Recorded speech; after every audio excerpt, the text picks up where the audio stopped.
Herkese merhabalar arkadaşlar, kanalıma hoş geldiniz. Bugün sizlerle birlikte slime koleksiyonum 2. bölümü çekiyorum. O zaman hemen başlayalım. Bu şekilde bir slime.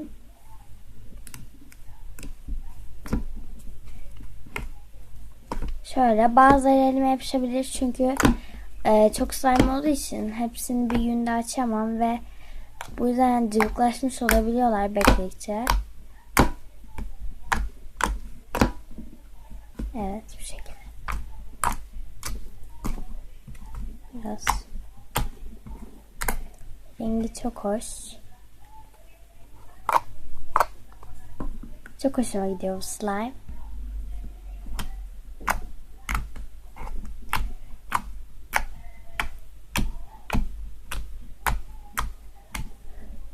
Bu slime normal tıraş köpüklü bir slime arkadaşlar ama ben bunu yaptığım için daha yeni oynadım. Daha demin yeni açtım hani bir kontrol etmek amacıyla.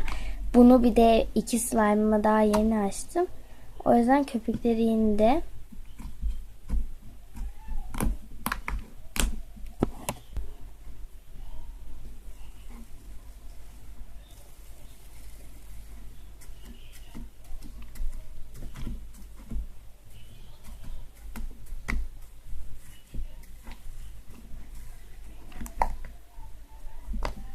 Benim slime'larım genellikle cıvıklaşıyor.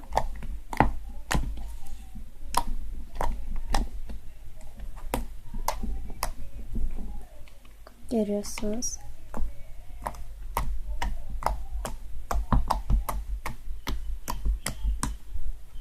Bu slime de sedefli boya ile yapmış olduğum bir slime. Bir slime çorbası. Ama yani neden bilmiyorum, çok katı.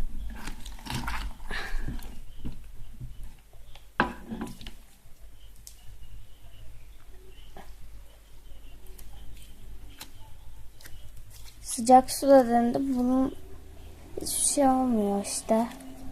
Ve böyle açınca arasında lastik gibi şeyler var. Gibi belli oluyor, yani lastik yok ama.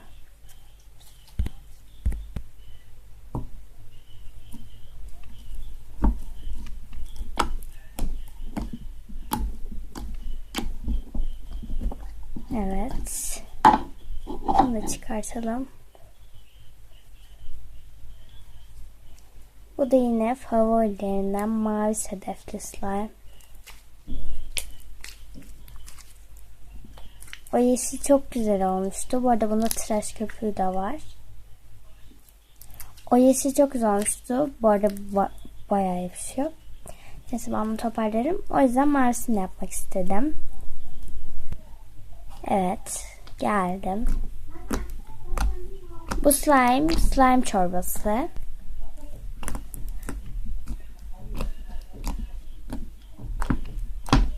Bu şekilde. Bu şekilde bir slime bu da. Slime karışımı ve rengi yani acayip kötü olmadı. Kıvamı çok güzel. Yoksa atardım çünkü rengi çok hoş değil. Böyle grimsi yeşil gibi bir şey. Ama yani normalde koyu yeşil oluyor. Bizimki koyu yeşil olmadı. Bu arada arkadaşlar yine yandakilerin ben video çekimde çalışma yapacağı tuttu. Sonrasında ise bu zümrüt yeşil slime var.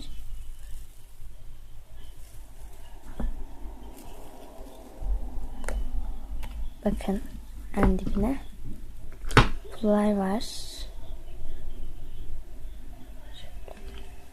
Netlerse evet.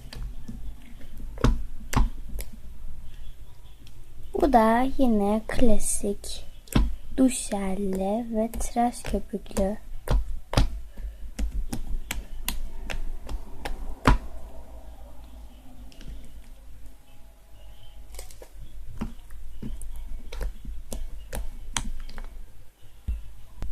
Ve sürprizime